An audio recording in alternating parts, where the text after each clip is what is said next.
పవన్ కళ్యాణ్ గారు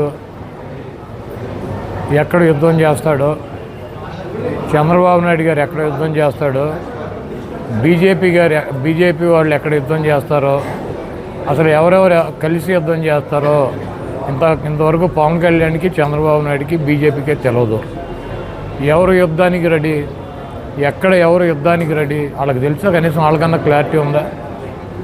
ఇప్పుడు పవన్ కళ్యాణ్ ఎన్ని చోట్ల యుద్ధం చేయబోతున్నాడు, ఎక్కడ యుద్ధం చేయబోతున్నాడు ఆయనకి తెలుసా?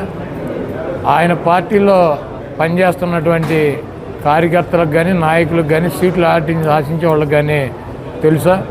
చంద్రబాబు నాయుడు ఎక్కడ యుద్ధం చేస్తున్నాడో, ఏ సీట్లు యుద్ధం చేస్తాడో ఆయన పార్టీ వాళ్ళకి ఆయనకేమన్నా తెలుసా? బీజేపీ వాళ్ళు అసలు వీళ్ళతో కలిసి యుద్ధం చేస్తారో లేకపోతే వాళ్ళు విడిగా యుద్ధం చేస్తారో?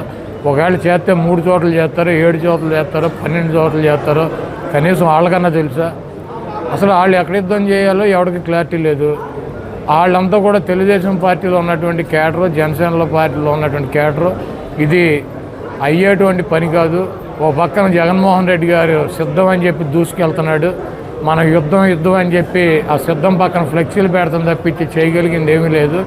ఎక్కడ ఎవరికి సీట్లు ఇస్తారు, ఎక్కడ ఎవరు పోటీ చేస్తారు అన్నదే వాళ్ళకే క్లారిటీ లేదు. ముందు వాళ్ళ క్లారిటీ తెచ్చుకున్నాక వాళ్ళు సిద్ధమేనా, సయ్యా, యుద్ధమా, ఎవరితో కలిసి ఎవరి మీద యుద్ధం చేస్తారు. కొన్ని ఫ్లెక్సీ పక్కన ఫ్లెక్సీ పెడితే యుద్ధం కాదు, సిద్ధం కాదు, అది కామెడీ పోస్ట్ అవుద్ది. పవన్ కళ్యాణ్ గారు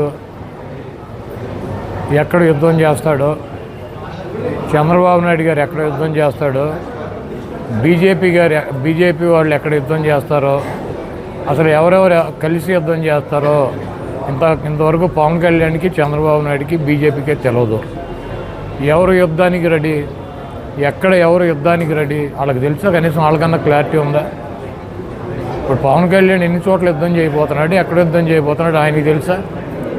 ఆయన పార్టీలో పనిచేస్తున్నటువంటి కార్యకర్తలకు కానీ, నాయకులకు కానీ, సీట్లు ఆశించే వాళ్ళకి కానీ తెలుసా? చంద్రబాబు నాయుడు ఎక్కడ యుద్ధం చేస్తున్నాడో, ఏ సీట్లు యుద్ధం చేస్తాడో ఆయన పార్టీ వాళ్ళకి ఆయనకేమన్నా తెలుసా? బీజేపీ వాళ్ళు అసలు వీళ్ళతో కలిసి యుద్ధం చేస్తారో లేకపోతే వాళ్ళు విడిగా యుద్ధం చేస్తారో? ఒకవేళ చేస్తే 3 చోట్ల చేస్తారో, 7 చోట్ల చేస్తారో, 12 చోట్ల చేస్తారో కనీసం వాళ్ళకన్నా తెలుసా? అసలు వాళ్ళు ఎక్కడ యుద్ధం చేయాలో ఎవరికి క్లారిటీ లేదు.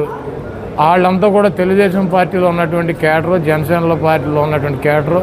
ఇది అయ్యేటువంటి పని కాదు. ఓ పక్కన జగన్మోహన్ రెడ్డి గారు సిద్ధం అని చెప్పి దూసుకెళ్తున్నాడు. మన యుద్ధం అని చెప్పి ఆ సిద్ధం పక్కన ఫ్లెక్సీలు పెడతాం తప్పించి చేయగలిగింది ఏమీ లేదు. ఎక్కడ ఎవరికి సీట్లు ఇస్తారు, ఎక్కడ ఎవరు పోటీ చేస్తారు అన్నదే వాళ్ళకే క్లారిటీ లేదు. ముందు వాళ్ళ క్లారిటీ తెచ్చుకున్నాక వాళ్ళు సిద్ధమేనా, సయ్యా, యుద్ధమా, ఎవరితో కలిసి ఎవరి మీద యుద్ధం చేస్తారు. కొన్ని ఫ్లెక్సీ పక్కన ఫ్లెక్సీ పెడితే యుద్ధం కాదు, సిద్ధం కాదు, అది కామెడీ పోస్ట్ అవుద్ది.